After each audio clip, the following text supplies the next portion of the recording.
So there were a few restrictions. I remember that I was not able to go on vacation like everywhere. It was very unique because it was like an island in a way, with the wall all around it. And you couldn't go there, you had to take certain highways. There were only 3 highways that you could drive on to get to West Berlin.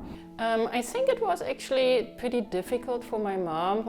I was still pretty small, so for me, kind of growing up, it was kind of normal to visit my family on the east side. So we were allowed to visit them from West Berlin to East Berlin, but the other side of the family was not allowed to visit us.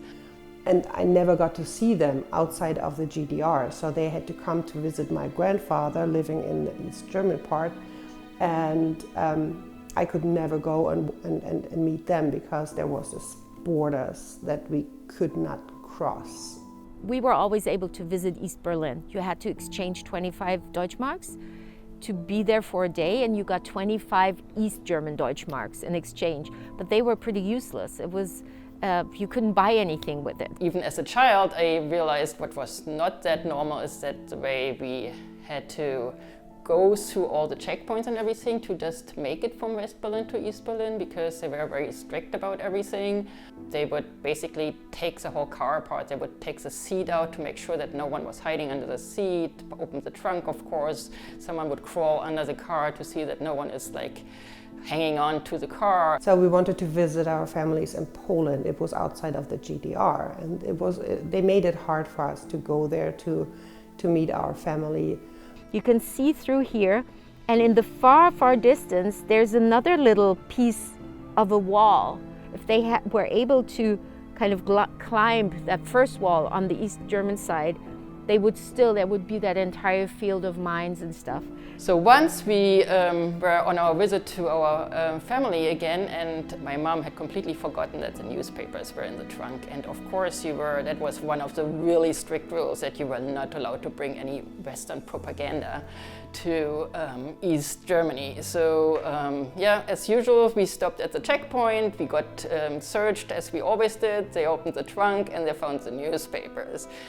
And so we were immediately escorted into like an interrogation room, and I was like super scared because they took my mom away, they left me there for a moment, and I thought like she would go to jail and they would all get arrested, and it was super scary. My brother was 2.5 years older as I am, because he was very smart in math. So his math teacher wanted to give him a higher education, but they said, well, if he wants to do that, his parents needs to be in the party. So my brother was not allowed to go to a higher school. They were just basically supposed to follow the rules of the regime and tell people that communism and socialism was the right way to go, and the West was bad, and they were just trying to get them, things like that. You can't go to school with something from the church. And my parents had to come to the school to get this little prayers book, which was weird and strange for me, but my parents said like, well, there's this, you can't mix it, so it's against the systems. But I remember certain times there were other people around, and we would talk about stuff, and they would say, no, you can talk, like, let's don't talk about this right now, because there were other people around, or sometimes they said, oh no, be careful, because from this window the neighbor could be listening, or something like that. When I was in first grade, I had a little like newspaper for first graders, and there was a picture in it, and the picture was showing a monster, and someone was running away from the monster, and I saw a little speak bubble, and it was called help. So there was help in there.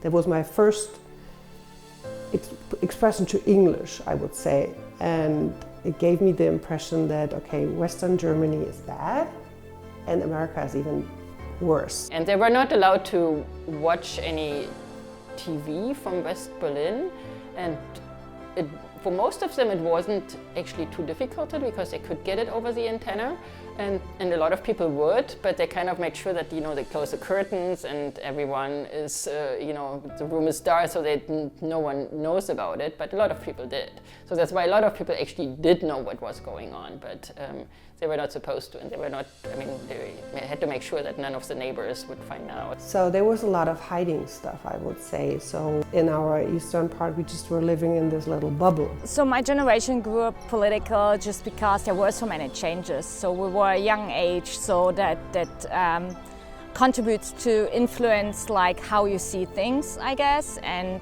you start to ask questions at a pretty early age. I mean, you knew just whatever the news told you, and that was, I mean, obviously watched the news daily, and the couple of months leading up to the fall of the wall, there was a big movement already. You could tell something was brewing, but never, and I would say anybody who says they predicted this is making this up now. Nobody would have predicted that it would basically fall that night. It was unusual when I woke up in the morning, so because my parents had the TV on, which we never had. So usually we just had the radio on with music or whatever. And they had the TV on, and I saw those pictures from the night where the wall came down and people were there. My dad came over to my room and he was just making jokes. He was like, "Hey, why don't we go on the weekend over to my uncle's place in West Berlin?" And I'm like, yeah, of course. Because I know it's impossible, we couldn't go there. And then a couple of hours later he was like, "Hey, do you see this?" So the wall came down, and on a Saturday, which was November 11th, my dad and I really went over to visit his uncle in West Berlin. We were at a big birthday party. The person who had invited everyone at some point came on stage and said, "Guys, the wall fall, everyone is on the streets, go somewhere to one of the checkpoints, people are coming over from East Berlin." He was right, there were like tons of people on the streets, they were all cheering, there were this little East German cars called Travis driving over, and everyone was like just clapping, and they had their windows open, they were giving people a high five, and some people gave them money because they didn't have West German money. For me, I was living in the GDR, and I'm colorful today, and I felt colorful when I grew up, but when I first made step into western part of Germany, it was like, ooh, it's colored TV here, and before that it was all black and white. But I remember after the wall came down, definitely there was a real abundance of food items, so much food, and everything was always there. I remember there was an abundance of food items and toys and clothes, so just like too much, almost. People didn't have phones in Berlin, like in East Berlin. You would go to people's houses, you would go to your neighbor, you would knock on their doors, and you would leave a little paper. Everybody had a little paper and pen on their door. You could leave a little note if you were there, and it was so much more direct. It was a beautiful sense of community and friendship that I felt there.